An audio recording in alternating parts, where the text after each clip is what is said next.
Hi, I'm Luke Dietz, and I'm going to be talking about the technological advancements of baseball over the years.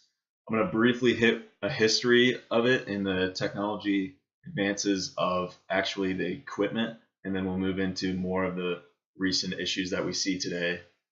So we'll start off with the baseball itself. In early years, the baseball was made out of horsehide, and it was not as tightly woven, and it wasn't evenly weighed. And this is because they didn't have the technology that we see today that can make baseballs so perfectly duplicated, where you're not picking up a baseball and seeing a difference between weight and size as they did earlier on in baseball. They could actually pick up a baseball and pick up another one alongside of it and actually feel a difference and see a difference between the two baseballs that you do not see today. Baseballs are duplicated, and MLB actually uses 60 to 70 baseballs a game today. Another thing is the bats weren't regulated back then. They could use any material they had. They didn't have a weight regulation. They could use a bat that was flat sided or rounded, whatever they wanted. But as we move in the technology side of baseball, the advancements started off with safety. Um, we they did not have helmets. They weren't forced to use helmets in the early days. But now you see baseball players using helmets. Even we had a few years recently where pitchers started wearing padded caps. That is to protect them from hot line drives off their head, which has been a continuous issue over the years. Another thing is Evo Shield has implemented elbow guards, wrist guards for catchers, thumb guards, ankle guards, to protect players from getting injured, whether it's being beamed or protective padding for them as they're fielding. Another technology advancement as we move into college baseball and amateur baseball is actually the change in baseball bats. When I was growing up, there was a use of BSR bats, and they're known for having a longer trampoline effect. A trampoline effect is actually the longer the trampoline effect, the hotter the ball comes off the baseball or the bat. And then there's a new technology that's called BB-Core, and that's what they use now for amateur baseball, all the way from little league up to senior year college. BB-Core is used to analyze the trampoline effect on the ball and reduce the trampoline effect so the ball's not coming off as hot. And this was to protect pitchers in the hot corner, which is the third baseman, from line drives and potential injury, which we saw a rise in that in the earlier years of the 2000s, and then we reduced it by implementing BB-Core. As we move on, we'll get back into MLB.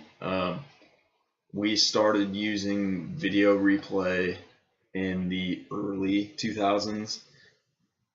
The early replay was used just for viewership, so that if someone was walking in the kitchen, they come back, they actually saw a replay of what just happened, potentially if it was a home run or a good play in the field.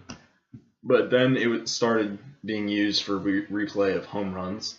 We saw an issue with that. Before replay was established, we had umpires calling balls that weren't out home runs, where it bounced off the wall and came in and it looked like it bounced off the stands, or vice versa.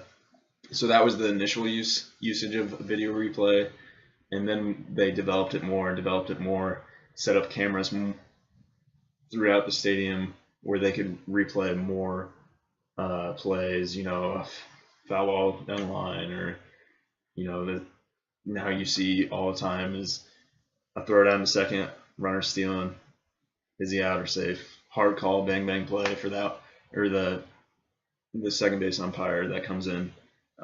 So now we have video replay to make sure that we're getting those calls right.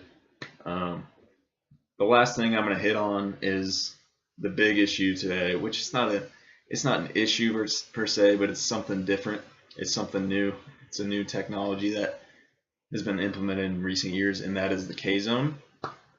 A lot of people think of the K zone as being on the TV, just so that viewers can see where the ball goes, how hard he pitched it, and the spin on the ball, just to see how well these pitchers can morph the spin on the ball and move the ball a certain way. Yes, it shows all those things, but it also hurts the umpire behind the plate, because he might have a hard call, outside corner might not be the easiest pitch to read, if it's on the block or not, if it's in the zone or out of the zone. And he might miss the call where on the K zone it shows the strike and he calls the ball, or vice versa.